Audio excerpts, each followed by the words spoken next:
Hey, it's Kevin and Fred. Do you have a referral for us here in Phoenix? There are 30,000 agents here that you could send them to. Why us? Well, for one thing, we'll keep you updated and you'll never have to track down your commission. We'll also make you look really good to your client. And best of all, it helps us keep all this content free. So go to kevinandfred.com/referral to make the introduction. We'll take great care of them. All right, buddy. We're live on Facebook and inside Next Level Agents, and of course here on the Kevin and Fred Show podcast. Josh Cooley, how are you doing today, my man? I'm doing well, Kevin. How are you? I am doing well. Also, thank you for joining us here today. I'm glad you and I are getting the chance to have this conversation, and let me put you on the hot seat since you got to do that to me and Fred a few weeks ago. So I'm happy to finally reverse roles here. Oh, perfect. Thank you. Yeah, man. So Josh, let's do this first before we get kind of going into the meat of the conversation. Give us a little bit about your background, how long have you been in real estate, and we'll kind of work up from there. Good deal. Okay, so born and raised in Oregonian. Nice. Went to fast forward. So now I'm in college. Went to U of O, and spent 8 years in college. Yeah. Was that on purpose? 16 credits per term. Yeah, I wasn't a just flunking out guy. What was that? I was wondering, like, did you do 8 years on purpose?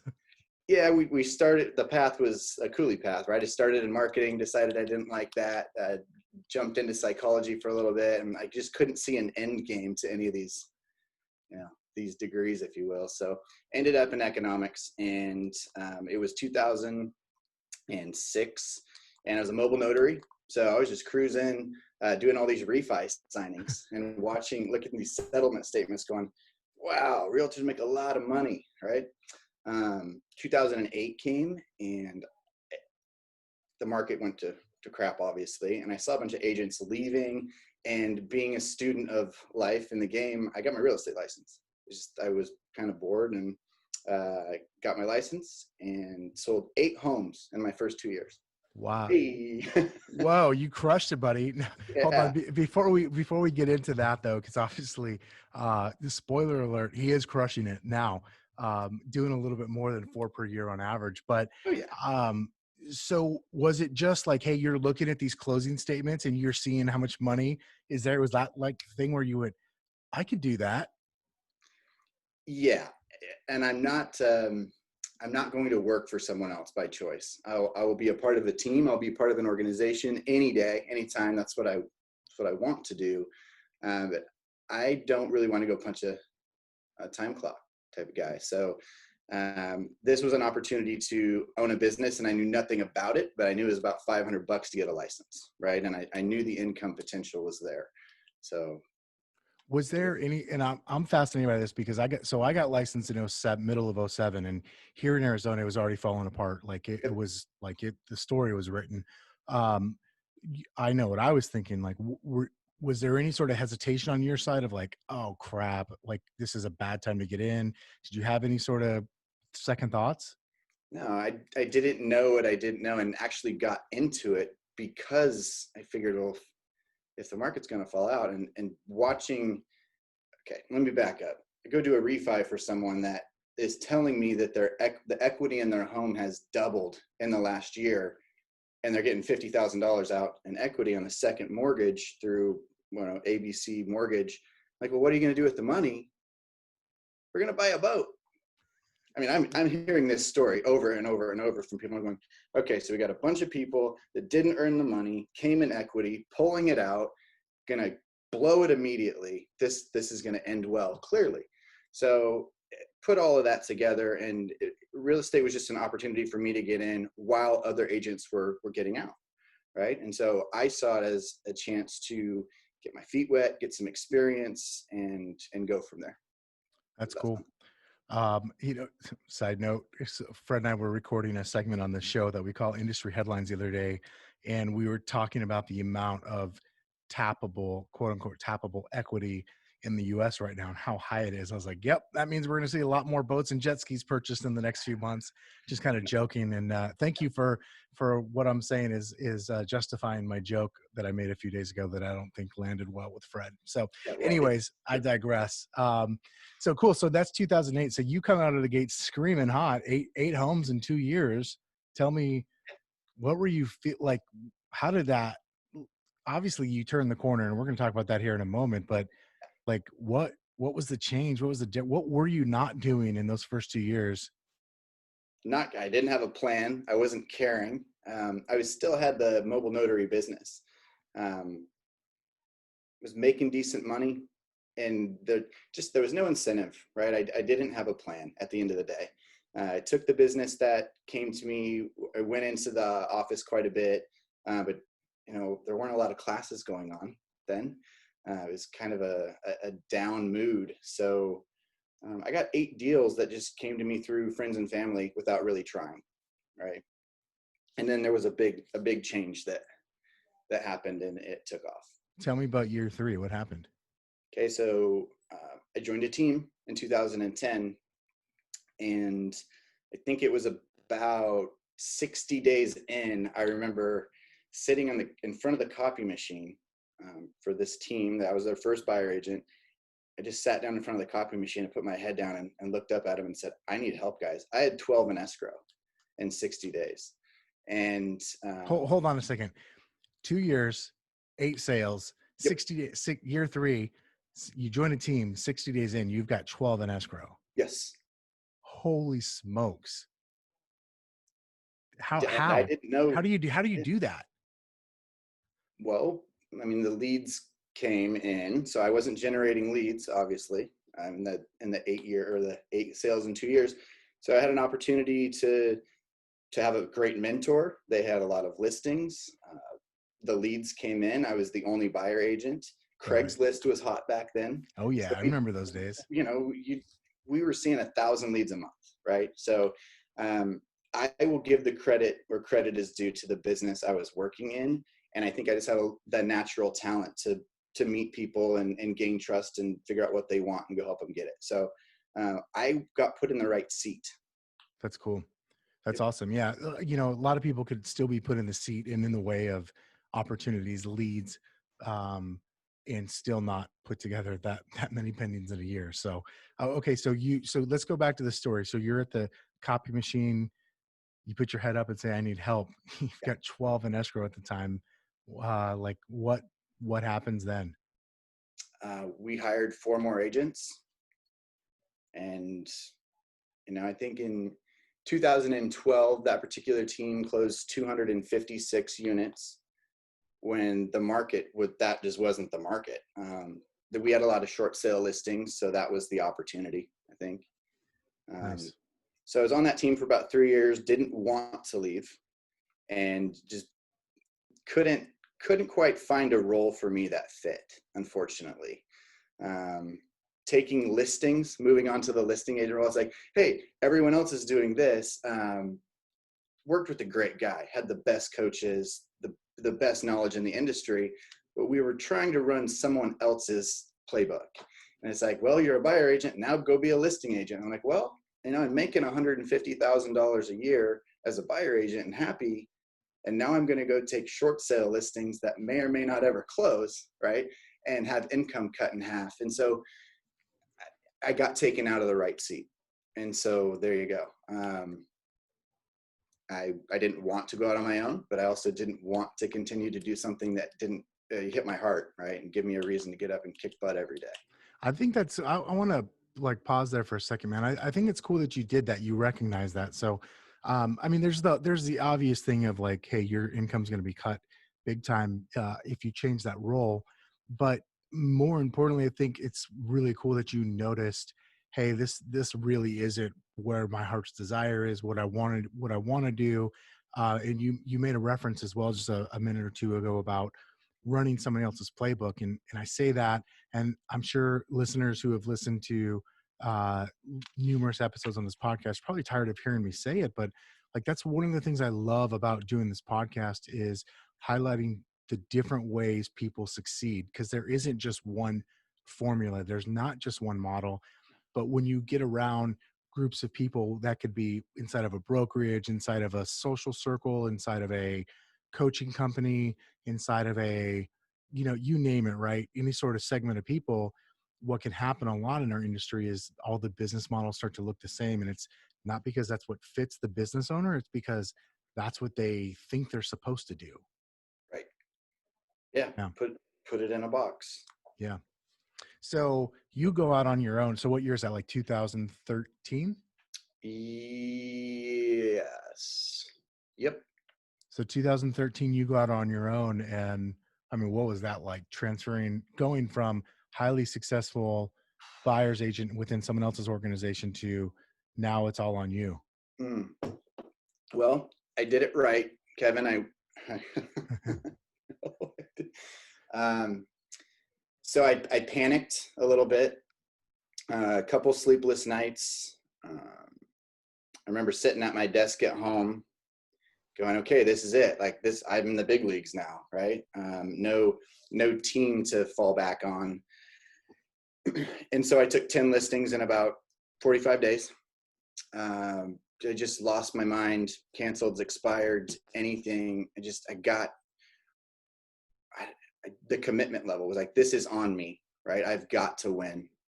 So I took all those listings, started to get the buyer leads coming in, and immediately I was just slammed. And I remember passing my first hire, going up the stairs at the office, and she looked at me, and we've worked together for years. And she looked at me and said, "Are you okay?" I'm like, "I'm fine. Why?" She's like, "No, you're not. You look terrible." Okay, say more.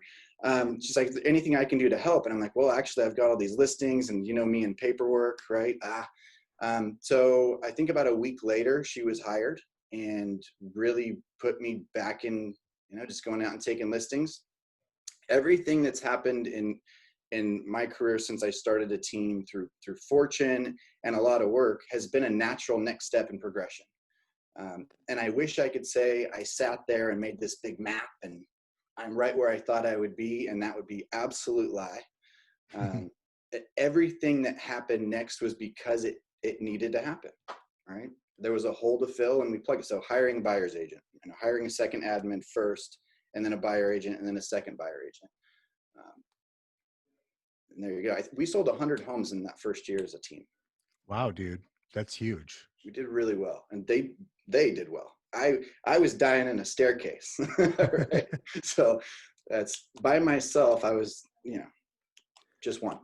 So obviously, I mean, you kept growing because, you don't get to be the number one agent locally in any town without really growing.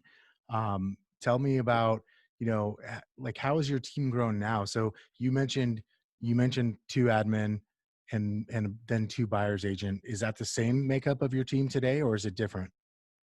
No, it's always evolving. I'm a coach. Okay. Whether it's real estate coach or a dad, I think as a coach mindset and wanting to help other people, you got to know your team, right? So we've hired people and immediately within 2 weeks going, "Hey, we hired you for transaction coordinator. You're amazing with social media and marketing. Would you like to do this instead?"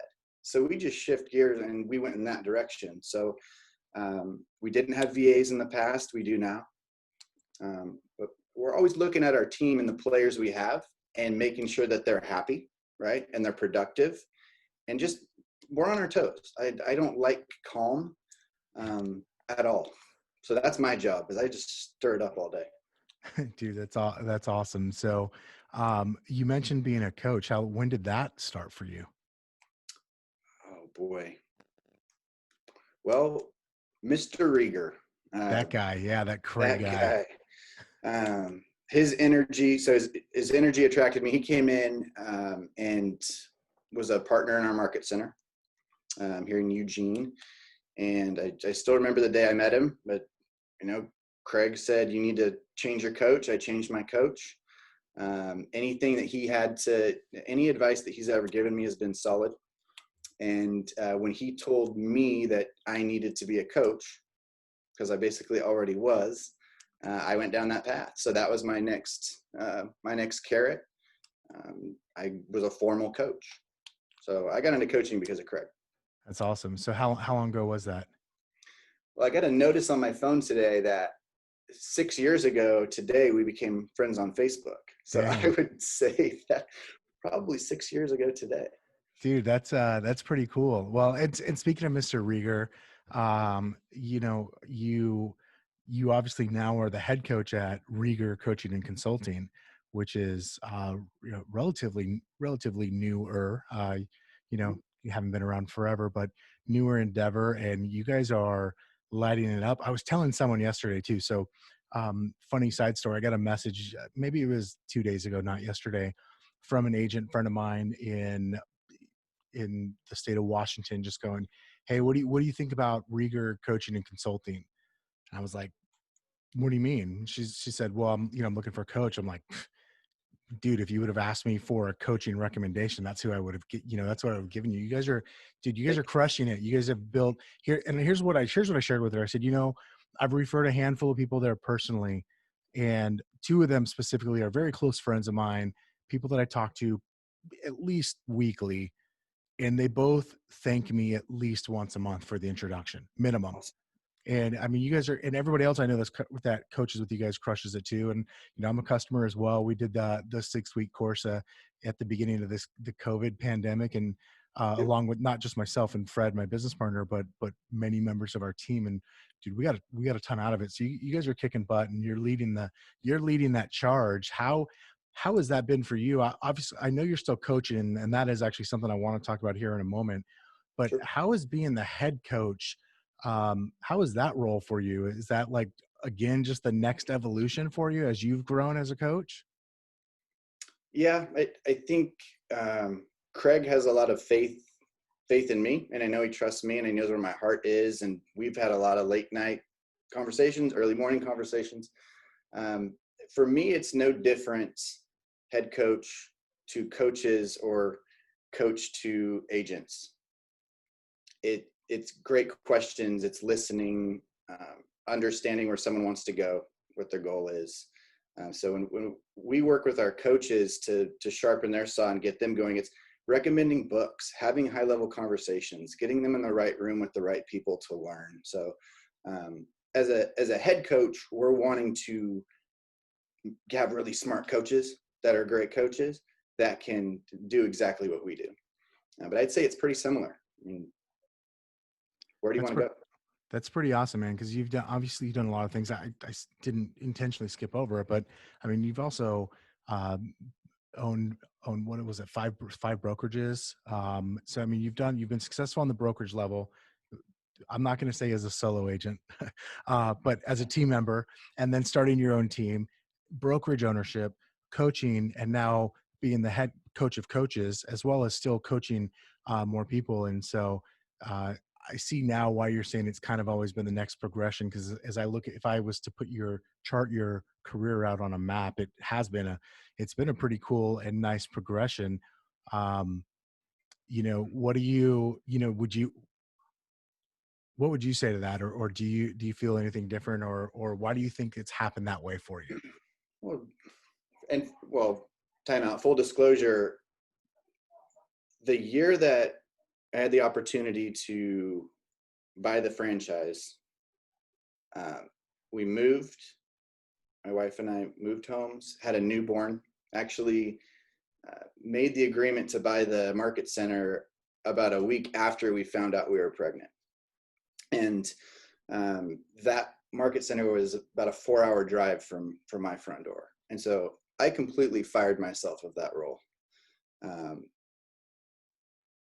My family won, right? So coaching came back into my life because, having a market center and training agents and helping agents, it's a coach on it's still coaching. Just wasn't doing a very good job. 4 hours one way in the car. It's a long ways. It's a long way, especially to be away from your 1-month-old, 2-month-old, right? Yeah. So that was a decision that I made, and I don't regret it, but it hits me here, right? Because I don't like to not win. And I know given more time we could, but I am in coaching because that's my seat. that's where I need to be. So wasn't a great brokerage owner. You know what I mean? Cool. I appreciate you saying that. Like, I don't think a lot of people wouldn't. And dude, it is hard. I'll tell you, similarly, my daughter was already born, but I mean, she was only a few months old when I bought a franchise in a market center. And luckily, Craig came out and taught for us, and actually changed a lot in my sales business the day he came to teach for the market center. Does that?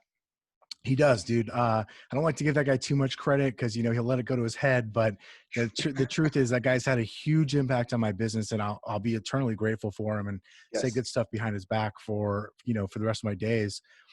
But dude, it's hard. You know, you got young kids, babies, running the real estate sales business, running a broker, like that is hard. I don't care whether you consider yourself winning or losing at it, dude, Right. it's hard. And eventually, a few years in, I feel like we did a pretty good job, but I sold and was like, guys, I can't do this anymore. I got to focus on my business and my family. And like, that's it. Like I got to cut one thing out. And this is the thing that's going to lose out in, you know, when it comes to my attention span. And I knew that my seat, to use your language, was in the sales team. And so I can relate to where you're coming from. What I can't relate to is how good of a coach you are, dude, because I'm going to share a quick story. You and Craig interviewed my business partner, Fred, and I a couple weeks ago on a live interview on Facebook to kind of just talk about our business and stuff. And um, we did a little prep call before that because while Craig and I have spoken a million times, and so has Fred, you and I haven't had the chance to talk a whole lot. And so it's kind of cool to do a little prep talk. But you said something on that call that kind of blew my mind. It actually derailed our call or our Zoom for a little bit. You talked about 50 and 50-year business, and it really caught my attention. And so if you're open to it, I'd love to have you have that dialogue with me again now. Sure. Cool. So tell me, first of all, what is 50 your business, or F your business as we called it? Oh, well, F your business is when the customer service mind meets the human calculator. And you have time in a pandemic to write and think, right? The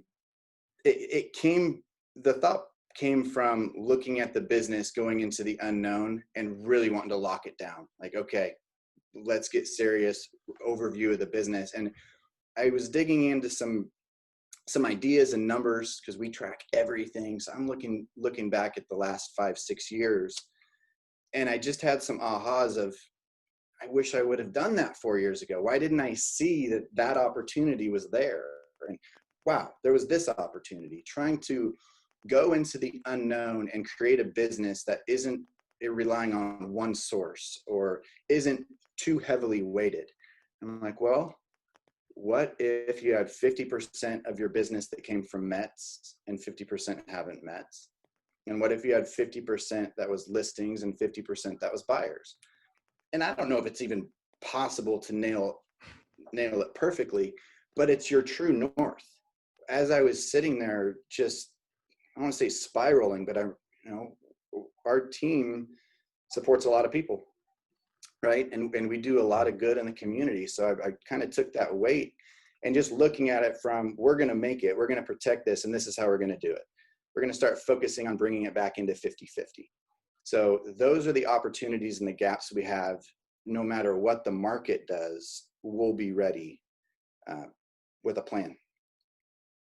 Cool. That's so the overview. That's the overview of it. But let's dive into a little bit. Like you're like, you said to me, I think you said like, no, you're for sure leaving money on the table. Yeah. I'll show you.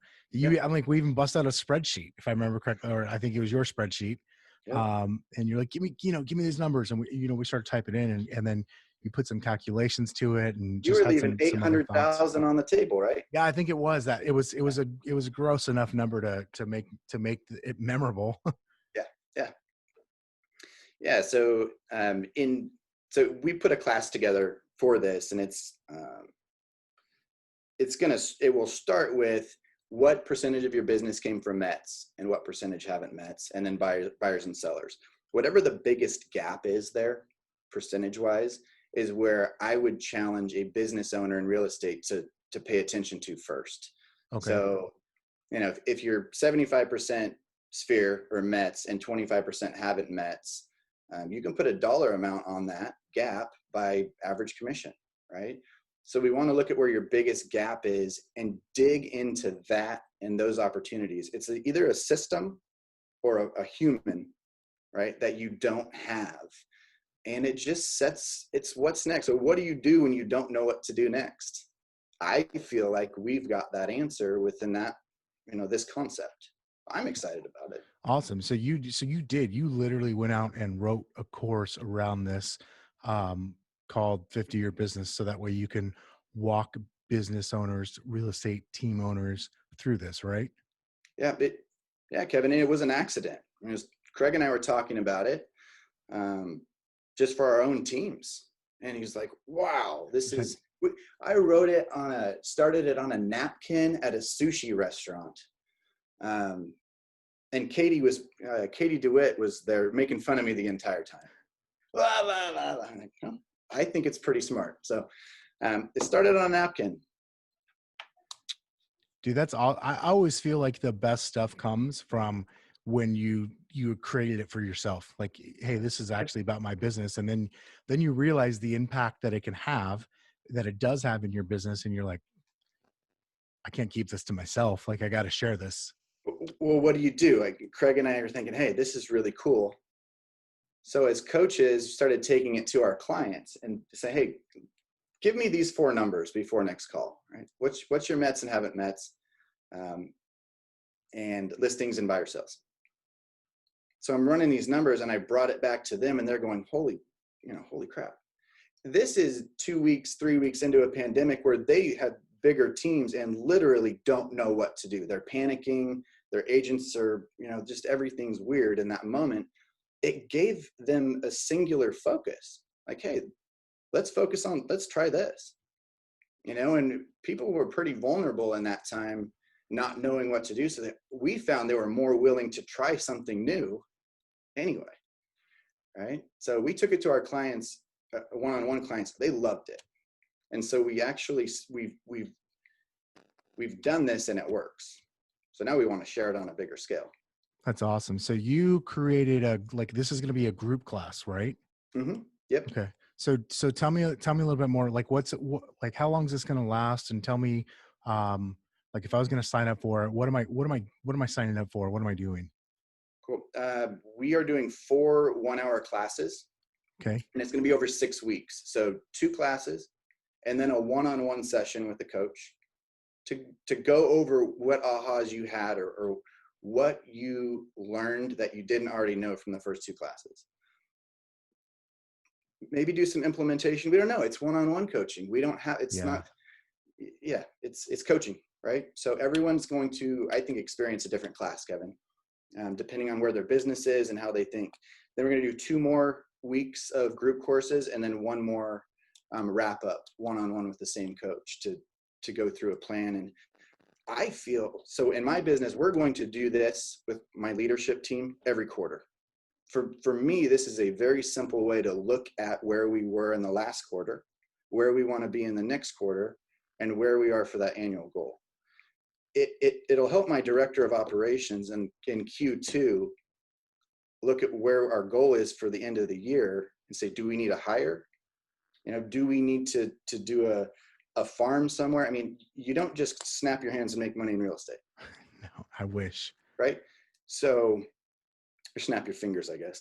So, we're going to use this every quarter. So I feel like it's just a nice, in a time like this, it's a great opportunity and a great class to come in and just take a deep breath, figure out where you're actually at and where you want to end up the year. Well, I think that's awesome, dude. What I love too is the way you laid this out, to the 6 weeks with a couple one-on-one coaching sessions there, 1 in the middle and 1 at the end to kind of digest and take what you learned in the group setting into more personal, into your business side. Because I would agree with your statement as everyone's going to probably experience a little bit different course. Let me ask you this though. So coming into it, ideally, who's the ideal, I guess, client or student for this course in your mind? Oh man, I don't want to put anybody in a box, but this is someone that's ready to go on a journey in their business. So I think it's natural for a group or a team. And I know that a lot of people just don't want that. They are a single agent or a couple agents and they've got a really good business. So if you want to grow your business, right? If you're looking to just be stagnant and secure what you've got, this is not for you. I don't think it would be a benefit there. But if you're thinking that you're leaving opportunity on the table, or maybe you've got a friend or family member you'd like to get in business with or employ, and you don't have a position for them because your business isn't big enough, right? If you're really looking to take it to that next level and have it be about you, man, we're not going to sit here and talk at you. This isn't do this and you'll win. It's what are you doing that's winning for you, right? For you, can we improve that first for a foundation? And then once you're happy there, what's the next step for growth? Right? So everyone will have a different class. There's not just a go do this and you'll win, right? So want to go on a journey, willing to try something new, right? And grow your business. That's awesome, man. It's that, it makes me think of the saying, like, if you want to have things you've never had or get to places you've never been, you've got to do things you've never done. Right. And I love that you're willing to go and lead people along that path as well, because you've done it, as a student, if you will, and also as the as the leader and as the the test subject, if at the same time. And so I think that's cool. If I remember correctly too, it's going to be some small group. You guys are limiting it, so there won't be a ton of people. It's not going to be like 150 people in the course where everyone's talking over each other. It's pretty affordable too. If I remember correctly, it's like $500 or so, $499 for the entire course. Mm-hmm. Yep. And there's a early sign up right now for $399. Oh, dude, like side note for anybody who hasn't had a coach, $500 just for the 2 one-on-one coaching calls is already like a good deal, much less forget about the fact that there's a structured course and material to go along with this. I think that's huge. What an awesome value you guys have.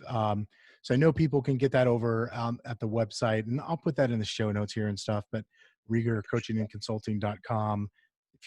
I think just go to the website and scroll down. There's a registration page for that course. What else should we know about the course for anybody who's thinking about signing up, or anybody who else just kind of listening and enjoying hearing about your journey, Josh? Like, what would you like for people to hear before we finish up today?